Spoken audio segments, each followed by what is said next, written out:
cada rincón de nuestro país hay manos que construyen, ideas que nacen y corazones que sueñan con un mañana mejor. Somos una tierra de emprendedores, donde cada esfuerzo cuenta y cada paso nos acerca a grandes cambios. Desde los jóvenes que llevan en sus manos el futuro, hasta quienes trabajan por un mundo más sostenible, avanzamos juntos sin dejar a nadie atrás. En Positiva, creemos en la fuerza de la colaboración, en proteger lo que somos y lo que seremos. Somos Positiva, la aseguradora de todos los colombianos. Buenas tardes, ¿cómo están todos? Nos tocó la hora más difícil, ¿no? Después de almuerzo es complicado, pero bueno, vamos a hacer la charla un poco dinámica. Inicialmente agradecerles pues a todos primero por la asistencia, por el espacio, especialmente a Ángela, la presidenta del Instituto de la Conversación, pues por supuesto a Acción Fiduciaria, al Tiempo también por supuesto, y pues total agradecimiento a nuestros amigos y colegas de Positiva Compañías de Seguros por la invitación. Y agradecer también pues por la invitación a este gran espacio. Siempre yo menciono que estos espacios de diálogos, de reflexión entre expertos son de total relevancia, pero particularmente este tema que nos lleva y nos convoca al día de hoy tiene una relevancia importantísima, pero también trae unos desafíos importantes. El hecho de vivir más es una realidad y ese hecho, esa realidad de vivir más, pues por supuesto trae consigo grandes desafíos. ¿Cómo nos protegemos? ¿Cómo vamos a financiar esa longevidad? Y ahí es donde yo quiero centrar un poco mi disertación. ¿Cómo desde el sector asegurador, desde la protección de los seguros, queremos seguir participando? Pues por supuesto en estos diálogos, pero principalmente queremos seguir siendo parte de la solución, de esa solución, de seguir protegiendo a nuestros adultos mayores, de seguir garantizando de alguna manera esa vida digna a través de la protección y el ahorro.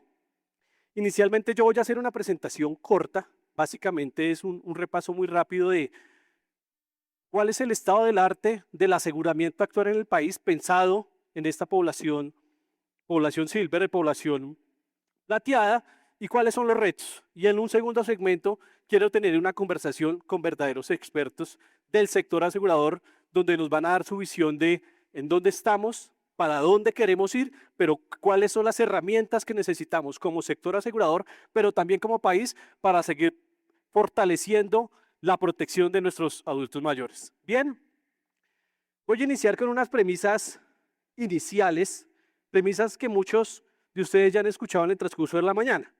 Venimos envejeciendo como país, esto es un fenómeno mundial. Suramérica viene envejeciendo mucho más rápido que el mundo, pero particularmente Colombia viene envejeciendo mucho más rápido que el resto de Suramérica.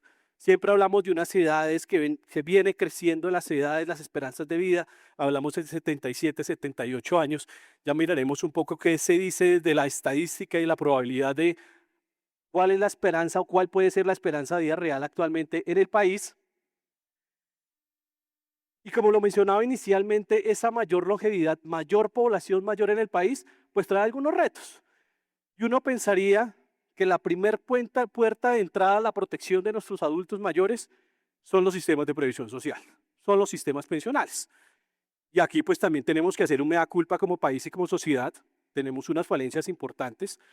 Solamente uno de cada cuatro, el 25% de la población mayor de 60 años, cuenta con una prestación, cuenta con una pensión. Hay una protección adicional por algunos mecanismos adicionales, pero particularmente tenemos que iniciar o partir la discusión donde tenemos falencia en nuestro sistema pensional, si es que se piensa que esa es la primera puerta de entrada a la protección de nuestros abuelos. Y si bien viviremos más años después del retiro, después de que alcanzamos esa edad de jubilación, pues por supuesto esa mayor cantidad de años trae consigo una demanda de necesidades. No solamente de recursos, pues por supuesto, cómo financiamos esa extra longevidad, sino también cómo nos protegemos ante las necesidades propias de tener una vida digna. Entonces aquí hablamos de cuidadores, por ejemplo, hablamos de capacitaciones, hablamos de cómo mantenernos nosotros activos en nuestras etapas posterior a los 60 años. Y como es natural, con el paso de los años, muchos de los riesgos se exacerban, principalmente los riesgos de la salud e integridad de las personas, natural propiamente del ser humano.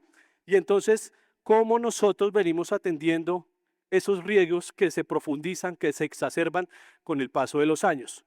¿Cuáles son los mecanismos más allá de los mecanismos financieros? Porque, por supuesto, los recursos son tremendamente importantes, pero más allá de los financiamientos, ¿cuáles son los mecanismos que tenemos como sociedad para soportar esas nuevas necesidades y esos riesgos nuevamente que se incrementan con el paso de los años? Y ahí finalizo estas primeras como premisas básicas. Es que la vejez se debe construir mucho antes de la vejez. Yo conversaba ahora mismo en el almuerzo, la mayoría, ya que voy a hacer una pregunta, le voy a hacer una pregunta a mi contertulia próxima, menores de 40 años. Y como ustedes pueden ver, si acaso es el 3% del total del auditorio. Y yo creo que eso refleja mucho del interés que nosotros como sociedad eh, le ponemos a este tipo de discusiones. Que no un auditorio, pensemos en 200, 300 personas, solamente el 3 o el 4% sean menores de 40 años, pues eso tiene que decirnos algo. ¿Por qué las necesidades de la vejez nos empiezan a importar solamente cuando ya estamos entrando en ese cuarto o quinto piso y vamos a entrar directamente a esa población? Y ese es el punto que yo quiero centrar en una de las discusiones. ¿Qué hacer para fomentar esa cultura o esa conciencia de la protección desde edades tempranas? Bien, voy a iniciar después de estas premisas básicas con algunos datos muy rápidos. Seguramente lo repasamos hoy en la mañana y seguramente en la sesión del día de mañana también vamos a repasar. Esta es la proyección del DANE. ¿Cómo es la composición de la población colombiana? El comportamiento entre hombres y mujeres se va a mantener en el tiempo. Siempre ha oscilado cerca del 51-52% de la población colombiana son mujeres, y lo que nos dice la estadística y los datos del DANE es que cerca del 2070 esa composición se va a mantener. Pero fíjense ustedes lo interesante, que dentro de muy poco la población colombiana va a tocar techo. En el 2052, esta mañana lo mencionaban, siempre que hablamos 2030, 2040 lo vemos lejano, pero hace 26 años pensábamos que llegar al 2026, 2030, y eso pasó en la vuelta de la esquina. En el año 2052, de acuerdo con las proyecciones del DANE, Colombia va a tocar techo en población. Vamos a llegar a cerca de 57, 58 millones de colombianos. Ya ahí en adelante, la población colombiana va a empezar a descender. En el 2070 vamos nuevamente a estar en números muy cercanos al año 2025, 2027, 55 millones de personas. Y que la población en un país descienda o no, ¿está bien o está mal? Yo creo que la respuesta es muy de nosotros los abogados. Pues depende. Depende cuál es la estructura demográfica de ese descenso. Y la realidad, pues es que si bien vamos a tocar techo en el 52, la estructura demográfica va a cambiar de manera considerable. Cada vez va a ganar mayor participación la población mayor de 60 años. Fíjense ustedes en la gráfica de la izquierda, lo que señala es cuánto el total de la población es mayor de 60 años. Estamos en el 2025. Actualmente, 2 de cada 10 colombianos son mayores de 60 años. Pero fíjense ustedes cómo esa participación se va incrementando con el paso de los años. Fíjense, en el 2070, casi 4 de cada 10 personas van a ser mayores de 60 años. Si sumamos la población, perdóneme, mayor de 60 años, y si sumamos la población de mayor de 80 años, en el 2070 la mitad de la población, 5 de cada 10 personas, va a ser mayor de 60 años. Y eso pues por supuesto tiene el contraste, que es la línea amarilla. La línea amarilla lo que me muestra es cuál es el porcentaje de participación, pero menores de 14 años. Cada vez vamos a ser más viejitos y los niños, los jóvenes, van a ser menores. Y pues por supuesto, esto tiene implicaciones gigantes en muchos estamentos de la sociedad. El más diciente siempre lo que pensamos en el sistema de pensiones, principalmente en los sistemas de reparto donde hay una suerte de dependencia intergeneracional. Yo necesito muchos jóvenes que complementen o que coticen al sistema para que los pensionados reciban esa prestación. Pero es que la disyuntiva no solamente es que existan tantos jóvenes para poder mantener esas pensiones, tantos jóvenes cotizantes al sistema. Y entonces cuando le sumamos la informalidad al decrecimiento de la población joven, pues ahí vamos a tener una bomba pensional en pocos años. ¿Qué pasa entonces? Una relación igual con el índice de dependencia. Cada vez el índice de dependencia va a ser mayor. Cada vez, cada vez son menos los jóvenes que hay por cada adulto mayor. Miremos en el 2070, ese índice de dependencia va a estar el 50%.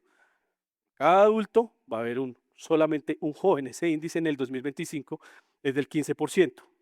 Por cada 100 personas entre 15 y menores de 60 años, hay 15 mayores de 60 años. Bien, y como les mencionaba hace un momento, uno pensaría que la primer puerta de entrada de protección a la vejez es un buen y robusto sistema de previsión social, un buen sistema pensional. Primera puerta de entrada, no la única ni exclusivamente tienen que ser los sistemas pensionales que se encarguen de garantizar las necesidades propias de la vejez. Pero entonces, ¿cómo es la calificación? ¿Cómo es la calificación de nuestro sistema pensional respecto de la protección de los adultos mayores? Rápidamente, fíjense ustedes, está la composición de protección de nuestro sistema de protección a la vejez, no únicamente el sistema pensional. Pero aquí lo preocupante son las barras grises. Lo que nos dicen las barras grises es del 100% de la población, cuál es el porcentaje que no tiene ningún tipo de beneficio en nuestro sistema pensional. Y lo preocupante es que se ha mantenido y así ha sostenido cerca del 50%. 27%, aquí me disculpan, no encontramos los datos completos para el 2025. Solamente una cuarta parte recibe una pensión, entendida pensión como aquella persona que recibe por lo menos un salario mínimo. Otro tanto, el 23%, Colombia Mayor, y tenemos un mecanismo adicional que es los beneficios económicos periódicos. Pero aquí para resaltar y para que nos pellizquemos como sociedad son las barras grises, donde la primera puerta de entrada de la sociedad me dice que de cada 10 la mitad no tiene ninguna protección a la vejez, pues algo debemos repensarnos y debemos tomar decisiones. Y puse aquí el joven, no pensé que el escenario no iba a ser tan joven, aunque siguen siendo muy jóvenes, por supuesto, pero yo creo que cuando nos sentemos con nuestros hijos, sobrinos, adolescentes, les tenemos que, o ellos nos tendrán, o nosotros tenemos que hacer esa pregunta a ellos. ¿Qué tan probable es que lleguemos, hablemos solamente de la de jubilación, a la edad de la jubilación, no adquirir una pensión, que son dos discusiones diferentes? ¿Qué tan probable es que nosotros lleguemos a los 57 o a los 62 años? Seguramente hablamos con nuestros hijos, sobrinos, adolescentes, nos van a decir, uy papá, tío, pero es que mire, estamos en un ambiente súper enrarecido, conflictos geopolíticos, posible tercera guerra mundial, nos dicen ellos, pues seguramente no, para que ahorramos, para que cotizamos a los sistemas pensionales. Yo quiero compartirles rápidamente esta gráfica. Básicamente, esto es una gráfica de la tabla de mortalidad. Lo mencionaba Andrés Uribe esta mañana. Una tabla de mortalidad básicamente es una herramienta estadística que nos indica cuánto tiempo va a sobrevivir o en cuánto tiempo va a fallecer una persona en determinada edad. Y esta tabla de mortalidad, ¿por qué es importantísima? Porque es la que se utiliza, es el mecanismo formal expedido por la Superintendencia Financiera que nos indica o que utiliza mejor los pagadores de pensiones y muchas veces la tarifación de los seguros para determinar cuánto tiempo va a sobrevivir una persona a cierta cantidad de años. Les explico muy rápido, pensemos en 1 millón de personas. Somos 1 millón de personas aquí en este auditorio y empezamos a hacer un seguimiento desde los 15 años. ¿Cuántas de ese millón de personas, aquí el láser no me sirve en este, de ese millón de personas llegan vivas a su cumpleaños número 15, 17, 20, 25? Entonces parémonos en las edades que nos importan. ¿Cuántas mujeres, que es la raya naranja, llegan del millón de personas que estamos calculando vivas a los 57 años? El 96.2% de las mujeres llegan vivas a la edad de jubilación. En el caso de los hombres, un poco menos, 90%. Pero entonces, esta tabla de mortalidad desactualizada, de hecho, expedida en el 2010, pero hecha con información estadística del 2005, es decir, casi 20 años desactualizada, nos tiene que decir algo. Es casi una certeza que vamos a llegar a la edad de jubilación. La renta vitalicia es un contrato de seguros que suscribe un pensionado con una compañía de seguros a cambio de dos promesas. La compañía de seguros, pues por supuesto recibe una prima, que son los ahorros de toda su vida, pero la compañía de seguros hace una promesa a los pensionados. Yo le garantizo a usted, señor pensionado, pase lo que pase con el mercado de capitales, con el mercado financiero, o pase lo que pase con su edad de jubilación y la de sus beneficiarios, yo le garantizo a usted una pensión de por vida que se va a incrementar todos los años con salario mínimo o con inflación. Eso no pasa con otros mecanismos, otras modalidades de pensión donde quien asume los riesgos, el propio pensionado. En otras modalidades de pensión, ¿qué pasa si el señor Pedro, espero que no haya ningún Pedro, llega a los 80 años y la tabla de mortalidad me decía, uy, es que Pedro iba a venir hasta los 80 y me llegó a los 82, pero nada. La compañía de seguros, en el caso de la renta vitalicia, asume esos riesgos. En otras modalidades hay que bajarle la mesada pensional a Pedro, porque es el pensionado que asume directamente esos riesgos. Y otro mecanismo similar, aunque con unas grandes diferencias, beneficios económicos periódicos, es un mecanismo que está creado principalmente para proteger aquellas personas que no tienen esa capacidad de cotizar de por lo menos un salario mínimo, pero que en todo caso estos dos mecanismos transforman ese ahorro durante toda la vida laboral en una protección real en las pensiones de vejez. Y como lo mencionaba, si bien puede ser la primera puerta que debemos tocar los sistemas pensionales, no debe ser la única. Y allí es donde sociedad tenemos que seguir buscando nuevos mecanismos de protección a la vejez. Aquí es donde los seguros juegan un papel fundamental.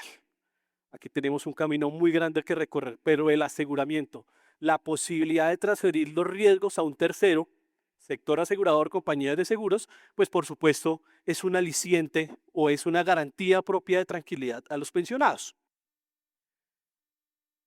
En el año 2024, una institución que se llama Asociación de Ginebra, yo siempre digo que es como uno de los centros de pensamiento más grandes de seguros en el mundo, hizo un estudio, se llama Economía Plateada y Seguros.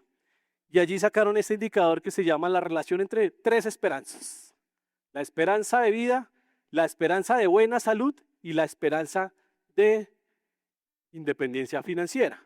Y lo cierto es que hay una brecha gigante entre una y otra.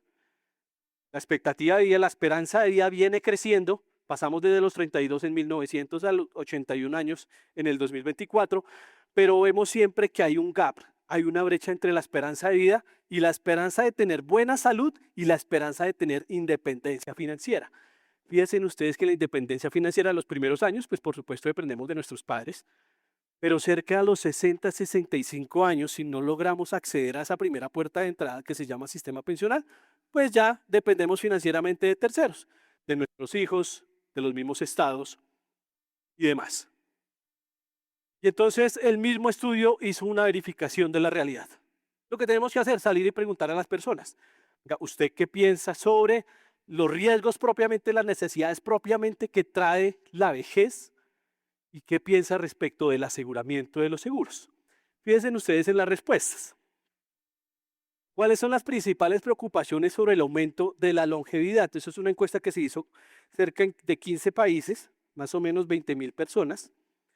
Y aquí lo importante es que la vejez no solamente representa, o los retos de la vejez no solamente se representan en la salud y los ingresos y las fuentes de finanzas, sino también hay aspectos emocionales como la necesidad y como la soledad, perdón, y la necesidad del pasado. Entonces yo contrastaba esto con los datos colombianos. Cerca del 20% de nuestros adultos mayores de 60 años viven solos. Y seguramente ese número se va a incrementar con las nuevas em, estructuras familiares donde más personas, más jóvenes deciden no tener hijos o hay familias unipersonales. Hay una preocupación real, por supuesto, por los servicios o la atención en salud y tener esa independencia financiera, pero me preocupa sentirme solo. Me preocupan las necesidades propias de la vejez. Casi el 60% de las personas encuestadas manifestaron una preocupación de sentirse sola. Pero la realidad del aseguramiento es disímil. Fíjense ustedes en esta gráfica que lo que nos muestra es, la pregunta que se le hacen a los encuestados es, ¿usted cree que un seguro o ha adquirido un seguro recientemente para poder mitigar las necesidades propias de la longevidad de su vejez, la mayor cantidad de personas que adquirieron un seguro fueron seguros propiamente seguros de vida. Pero a la pregunta, ¿usted está interesado en adquirir un seguro de vida pero con cuidados o con coberturas de largo plazo? La mayor cantidad de personas manifestaron que están interesadas, pero infortunadamente no lo adquieren. Sabemos que es importante, sabemos que es una herramienta que puede mitigar esas necesidades, pero no los adquieren. Entonces aquí viene una discusión en un rato con los colegas. Y entonces, ¿qué venimos haciendo desde el sector asegurador? ¿Cómo está respondiendo el sector asegurador a esas nuevas necesidades o a esas nuevas realidades demográficas? Difícilmente se puede hablar se puede hablar de longevidad sin hablar de los cambios demográficos. Lo hablábamos un poco al principio cuando veíamos, cuando tocamos techo, cuando va a cambiar la estructura demográfica en el crecimiento de los hogares. El solo hecho de que caigan las tasas de natalidad, de fecundidad y que el incremento de la proporción de las personas mayores de 60 años, pues eso nos trae interrogantes al sector asegurador. Y lo que primero tenemos que hacer es, que venimos haciendo, pero también hay un camino larguísimo, es sacudirnos de los seguros tradicionales. Aquí tenemos que romper con ese mito de antaño donde es que el seguro de vida solamente me paga si yo fallezco. Si nos vamos 400 años atrás, pues por supuesto el seguro de vida nació con ese objetivo. En caso de que usted fallezca, yo le pago a sus deudos, a sus beneficiarios, la suma asegurada. Pero lo cierto es que venimos innovando. Ahora tenemos seguros, se llaman seguros totales. Y yo siempre les digo, con cara gana, pero con sello también. Son seguros donde en caso de fallecimiento se le paga por supuesto a sus familiares, pero en caso de supervivencia una vez establecida, también se le paga la suma asegurada. Son los seguros más idóneos. Pero lo importante es que en el transcurso en que caiga caro sello la moneda, o fallezco o sobrevivo, pues por supuesto los asegurados requieren muchas necesidades relacionadas con la vejez. Entonces estamos hablando de coberturas de cuidado de largo plazo. Entonces ya el sector asegurador nos estamos pellizcando, inicialmente en el país, esto en Europa y Estados Unidos, tiene un avance importantísimo, estas coberturas de cuidado de largo plazo, donde yo te ofrezco a ti asegurado no solamente una suma de dinero si falleces o sobrevive, sino coberturas relacionadas con la atención. Entonces, capacitación a los familiares para que puedan ejercer el rol de cuidador de la mejor forma, pero también convenios con hogares de descanso para poder llevar a las personas que así lo requieran a estos lugares. Capacitaciones o actividades propias de acompañamiento, acompañar al adulto mayor a realizar sus necesidades recreativas, a cobrar su pensión, simplemente ir al cine a ver una película, pues por supuesto estamos transitando ese camino para poder ofrecer esas coberturas. Incentivos de la vida saludable. Y aquí otro reto que estamos empezando a desarrollar desde el sector asegurador es pasar desde los seguros reactivos, es decir, yo solamente me doy cuenta desde el momento del siniestro cuando me tocan mire, tuve una póliza de vida y la activo, a pasar a un escenario más preventivo, más desde el sector asegurador, cómo se hace parte de la gestión integral del riesgo, cómo yo cuido a mi asegurado. ¿Se beneficia la compañía de seguros? Pues por supuesto, pero aún más se beneficia al asegurado. Entonces estamos hablando de nuevos dispositivos, el reloj inteligente, las manillas inteligentes y una suerte de incentivos que le da el sector asegurado a las compañías de seguros a aquellas personas que tengan si se quiere, acciones de cuidado. Entonces, si usted me garantiza el reloj, me garantiza que usted recorrió por lo menos un camino 1 o 2 kilómetros al día, usted tiene una milla, usted tiene un punto. Posteriormente, cuando usted vaya a renovar la póliza, qué tan juicioso, qué tan acucioso usted fue con esos incentivos y hay un efecto en el pago de la prima. Participar directamente en la gestión integral del riesgo. Inteligencia artificial y Big Data, pues por supuesto, no, yo creo que ningún actor o de actividad económica del país pues puede dejar de hablar de inteligencia artificial. Cómo nosotros desde el sector empezamos a incorporar inteligencia artificial para estos objetivos del cuidado de nuestros asegurados en la tercera edad y el seguro como una herramienta financiera. Nuevamente, tenemos que eliminar ese mito de antaño donde es que el seguro de vida solamente me pagan si yo fallezco. Hay productos, yo siempre hago el símil y me disculpan, es como el carrito de mercado. Yo le pongo al carrito de mercado tantas necesidades, tantas coberturas yo necesite. Son seguros, son seguros totales, donde están hechos a las medidas de la necesidad de las personas. Y finalmente, y con esto empecé, la protección a la vejez empieza mucho, mucho antes en que llegue la vejez. El autocuidado, el ahorro y el aseguramiento temprano son la primera puerta de entrada a esa protección. Muchísimas gracias.